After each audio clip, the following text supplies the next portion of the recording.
கோடீஸ்வரன் சந்திர முதலாளி பெங்களா இருக்கு. யோ, என்ன தமிழ் தெரியாதா? சந்திர முதலாளி பெங்களா இருக்கு. சார் இங்க வாங்க.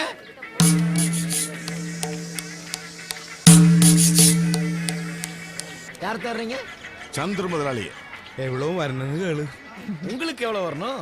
என்ன? உங்க முதலாளி கிட்ட இருந்து ஏதாவது வரணும்னா இங்க நின்று டைத்தை வேஸ்ட் பண்ணாதீங்க. அவரை நாங்க பார்த்து ரொம்ப நாள் ஆச்சு. தெரியும். எப்ப போன் பண்ணாலும் வாசு தப்பான்னு சொல்லிக்கிட்டே இருப்பா. நேத்து அழுதுட்டா. அதனாலதான் வந்தேன். கார் கூட அனுப்புறேன்னு சொன்னா. ஃப்ராட் இல்ல, ஃபாடு ஐகான். நிறைய இருக்கு அந்த மாதிரி. காரு கட்ட வேண்டியதும் காணுமே. அது வேற ஒன்றும் இல்லை. 2:30 மணி வண்டிக்கு வரதா சொன்னேன். அவனுக்கு ஒரு இன்ப அதிர்ச்சியா இருக்கட்டும் சொல்லி 9 மணிக்கே வந்துட்டேன். திடீர்னு முன்னால போய் நின்று வசந்துடுவா இல்ல. சாருக்கு ஒரு டீ கொடுறா. வேணாம். சார் சந்திர முதலாளி எனக்கு அவ்வளவு மரியாதை. நீங்க வேற ஒரு சித்தப்பா. டீ சாப்பிடலாம் அவர் அவமானப்படுத்துற மாதிரி. டீ போடுறா. இங்க வா. இந்த முட்டாளை கூட்டிட்டு போக 2:30 மணிக்கு அவன் வருவா. அது வரைக்கும் இவனை விட வேண்டாம். நல்ல ஐடியா தான். அது வரைக்கும் எப்படி உட்கார வைக்கிறது? உட்காரலனா அவனை உள்ள போட்டு அடைச்சிடுவா. Super tea. காசு கூட.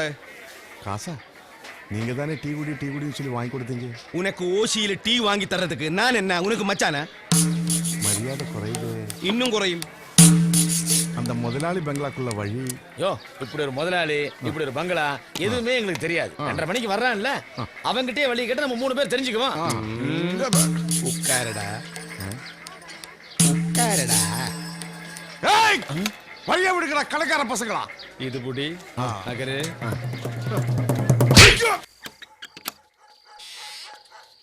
யாரு?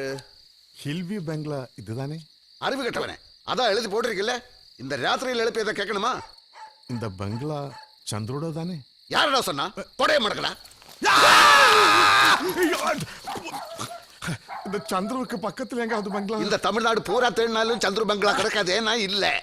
இந்த ஹில்வி எஸ்டேட், ஹில்வி ஃபார்ம், ஃபேக்டரி அதெல்லாம் இருக்கு. ஆனா சொந்தக்காரங்க வேற. என் முதலாளி ராகேஷ் சார். அப்ப சந்திரவுக்கு எதுவுமே இல்லையா? இருக்கு. ஊரை சுத்தி கடன் இருக்கு. ஃப்ராடுங்கிற பேர் இருக்கு. டாக்டர் அடிச்சில வாடகை தராத ஒரு ரூம் இருக்கு. அவன் பேரை சொன்னா உதவி இருக்கு. என் காலம் வெல்லும் வென்ற பின்னே வாங்கடா வாங்கடா. ஐயோ பேய் பேய். கைலாசம் அப்பா சித்தப்பா. ஓ ஞாபகம் இருக்கா? பெரிய பேலஸ், ஏகப்பட்ட பணம். இந்த ஏழை சித்தப்பாவை மறந்துருப்பேன்னு நினைச்சேன். அப்படிலாம் இல்ல சித்தப்பா, ஏதோ சின்னதா தப்பு பண்ணிட்டேன் நான். தப்பு பண்ணது நான் தான்டா. நீ ஊரு பூரா கடன் வாங்கி எல்லா பயலையும் ஏமாத்துற விஷயம் தெரியாம இந்த ஊர் ஜங்ஷன்ல இறங்கி உனக்கு நெருங்கிய சொந்தம் சொல்லிட்டு உண்மை அதானே சொன்னதாண்டா தெரியும். என்ன பீஸா கிழிச்சு நீ கிடக்கலனா என்ன கொள்ளிடுவான்னு சொல்லி ரூம்குள்ள போட்டு அடிச்சுட்டாங்க. ஓட பிரிச்சு தப்பிச்ச தெரியுமா? சரி விடுங்க சித்தப்பா, இதெல்லாம் உங்களுக்கு சிம்பிள் மேட்ரு. முதல்ல ஓடு பிரிச்சு இறங்கி வந்திருக்கீங்க. என்ன சாப்பிடுறீங்க? வேணாம், அப்படிலாம் சொல்லக்கூடாது. எனக்கு ஒரு வேண்டுதல் இருக்கு. என்ன? உனக்கு இருக்கிற farm house, bungalow, bank balance இதையெல்லாம் நான் பார்த்து ரசிச்ச கதை ஊருக்கு போய் மாமா கிட்ட சொன்னதுக்கு அப்புறம் தான் சாப்பாடு.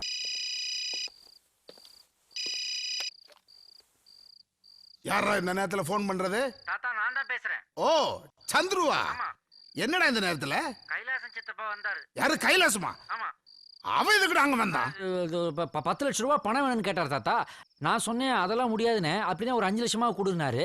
நான் சொன்னேன் அதுக்கு தாத்தா கிட்ட ஒரு வார்த்தை சொல்லாம நான் கொடுக்க முடியாதுன்னு சொன்னேன். அதுக்கு அவர் சொல்றாரு, அந்த ஆமாஞ்சாமி கிழத்துக்கிட்ட என்ன கேள்வி, அது இன்னைக்கோ நாளைக்கோ இருக்குன்றார் தாத்தா.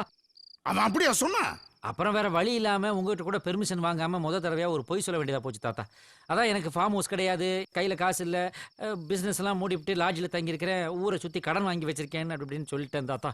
டேய், அவனுக்காக உன் தகுதியை குறைச்சிக்கிட்டே உன்னை நினைச்சா எனக்கு ரொம்ப பெருமையா இருக்குடா. ஏன்னா இதெல்லாம் உங்ககிட்ட சொல்றதுக்கு அவன் வருவான். வரட்டும்டா, நான் உன் தாத்தான்றதை அவனுக்கு புரிய வைக்கிறேன். என்னடா மாமா, நான் எங்க இருந்து வந்திருக்கேன் தெரியுமா? உங்க மகனோட மகன், அதாவது உங்க பேரனை பார்த்துட்டு வர்றேன். அங்க சந்துருவுக்கு ஃபார்ம் இல்ல, வீடு இல்ல, எந்த பிசினஸ் இல்ல, ஊரை சுத்தி கடன், லாட்ஜ்ல தங்கி இருக்கான். எல்லாத்தையும் தெரிஞ்சுக்கிட்டு சும்மா இருக்கீங்களே. டேய், சந்துரு என் மகனுடைய மகன், நீ என் தங்கச்சி மாமன். 2 பேரும் முன்னுக்கு வரணும்னு சொல்லி ஒரே நேரத்தில் 2 லட்சம் ரூபாய் தந்த. நீ 2 நாள் அதை ஊதாரித்தனமா செலவு பண்ணிட்ட. ஆனா சந்துரு 2 லட்சத்தை 20 லட்சம் ஆக்கினா. திருப்பி அவனுக்கு 20 லட்சம் ரூபாய் தந்தேன். அது அப்புறம் 40 லட்சம் ஆக்கணும். திருப்பி அவனுக்கு 40 தந்தேன். இப்ப 5 கோடி ஆக்கிட்டான். திருப்பி அவனுக்கு 5 கோடி தருவேன். ஆனா என் காசை வீணா செலவு பண்ண உனக்கு 5 காசு கூட தர மாட்டேன். வேண்டாம், எனக்கு நீங்க ஓட்ட கால்னா கூட தர வேண்டாம். ஆனா அவங்கிட்ட அரையணா இல்ல. என்ன நீ அவன்கிட்ட போய் 5 லட்சம் ரூபாய் கடன் கேட்டிருக்க? யாரு எப்போ? போடா போடா போடா வெளியே. நான் போறேன். ஆனா உண்மை தெரியணும்னா நீங்க அவனோட இடத்துக்கு போங்க. போதாண்டா போறேன். நான் மட்டும் இல்ல, என் மொத்த குடும்பமும் இந்த வெக்கேஷனுக்கு அவன் பேலஸ்ல போய் தங்க போறோம். என்னது பாலசா? போங்க போங்க போங்க. பட்டாத்தா தெரியும், பட்டாளத்தா இருக்கு. Get out. இப்ப போறேன், ஆனா மறுபடியும் வருவேன். நீங்க அவருடைய பாலச பார்த்து திரும்பி வரும்போது அப்போ இந்த பந்தா, இந்த முறுக்கு மீசை, இந்த வரப்பு எல்லாமே இப்படி இருக்காது பாப்பா. போடா வெளியே. ராகேஷ், ராகேஷ், டேய் ராகேஷ், ராகேஷ், உனக்கு விஷயம் தெரியுமாடா? என்னடா? புஷ் கிளம்பி வந்து பின் லேடனை கையும் களவுமா பிடிக்க போறான்டா. புஷ் பின் லேடனை பிடிக்க போறாரா? என்னடா உளற? உளரலடா, உண்மைதான். எங்க பாட்டி, அத்தை பொண்ணுங்க 5, நண்டும் ஜிண்டுமா குழந்தைங்க. இதுதான்டா அந்த புஷோட படைகள். பின் லேடன் யாரா? அது நான் தான்டா.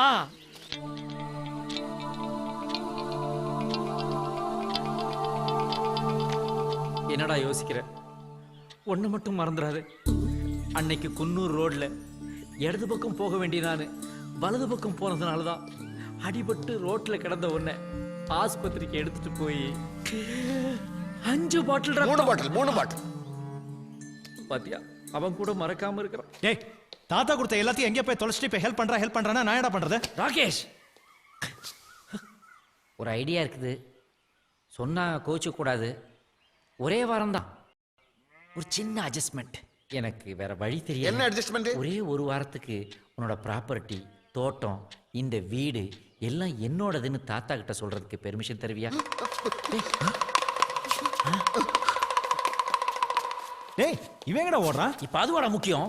ராகேஷ், நீ மட்டும் இந்த பிளானுக்கு ஒத்துக்கலைன்னா என்னோட டோட்டல் ஃபேமிலி ரயில்வே ஸ்டேஷன்ல வந்து இறங்கும் போது என்னோட பாடி இந்த வீட்டுல எங்கேயாவது தொங்கிக்கிட்டு இருக்கும். அதுக்கும் ஏன் வீடு தான் கிடைச்சதா?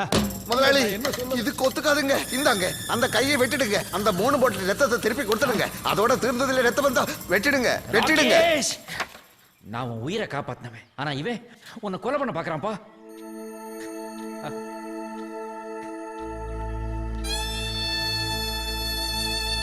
சரி, அல்பாயுஸ்ல அந்த இடத்துல தான் தொங்கணும்னு என் தலையில எழுதி இருந்தா அதை யாரால மாத்த முடியும்?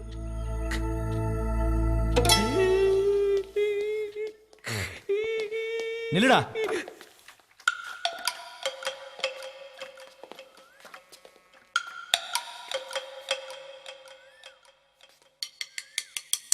நீ சொன்னது ஒரு விதத்துல இன்ட்ரெஸ்டிங்கா தானே இருக்கு.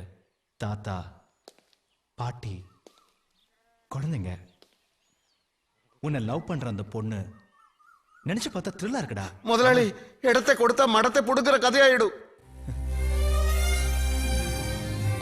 பாண்டி, உனக்கே நல்லா தெரியும், காரு, பங்களா, எஸ்டேட்னு எல்லாமே இருந்தோம் எனக்குன்னு சொந்தம்னு சொல்லிக்க யாரா இருக்கா? ஆ? எப்பவுமே அமைதியா இருக்கிற இந்த வீடு ஒரு வாரம் சத்தமா சந்தோஷமா இருக்கட்டும். இதை விட்டு அந்த மாதிரி ஒரு சூழ்நிலையில இருக்க எனக்கு சந்தர்ப்பமே கிடைக்காது. ஐயோ வேண்டாம் முதலாளி, புலிவால பிடிக்க பாக்குறீங்க. பிடிச்சுதான் பாப்போமே, ஃப்ரெண்டுக்காக தானே. ராகேஷ், தேங்க்யூ ராகேஷ். உனக்கு எப்படி நன்றி சொல்றதுனே எனக்கு தெரியலடா. அந்த பொண்ணு யாருன்னு நம்ம ஒரே வாரத்துல கண்டுபிடிக்கிறோம். ஆமா ஆமா, அதை கண்டுபிடிச்சிடலாம். அது மட்டும் இல்ல, உனக்கு கல்யாணம் ஆகல, சொந்த பந்தம் யாருமே இல்லைன்னு வருத்தப்படுற. 5-6 வதன்னு வரப்போகுது, அதுல ஒண்ணு நீ செலக்ட் பண்ணிக்க. அதெல்லாம் எனக்கு அமையாதுடா. டேய், ஏன்டா அப்படி சொல்ற? எனக்கே அமையும் போது உனக்கு அமையாதா? முதலாளி, ஒரு நிமிஷம் அப்படி வாயேன். இதை பாரு, நைல் நதி எகிப்தோட துயரம், மஞ்சள் ஆறு சீனாவின் துயரம், கூவம் ஆறு சென்னையின் துயரம், அதே மாதிரி நம்மளோட துயரம் பின்னாடியே நிற்கிது. எங்கள் தாத்தா ஒரு டென்ஷன் பார்ட்டி, முதல்ல சுடுவார், அப்புறம் தான் டெட் பாடி கிட்ட என்னன்னே கேட்பார். இது ஏடா கூடமா உண்மை உளறி வச்சதுன்னா இந்த பாடி டெட் பாடி ஆகிடும் சொல்லி வை. போ பாண்டி, ஒரு வாரம் இந்த நாடகம் ஒழுங்கா நடக்கணும். யாராவது சொல்லி தாத்தாவுக்கு தெரிஞ்சிச்சு, உனக்கு தான் உயிரோட சமாதி கட்டுவேன். உனக்கு இன்னில இருந்து இவன் தான் முதலாளி. அப்ப நீங்க? நான் உனக்கு பார்ட்னர். பார்ட்னர் சூப்பர்ரா. தாத்தா கிட்ட இதே சொல்லி நான் மெயின்டைன் பண்ணிக்கிறேன். அப்ப நானு? நீ அதே வேலைக்காரன் தான். போய் காப்பி எடுத்துட்டு வா. போ போ. Okay, get ready for a great vacation.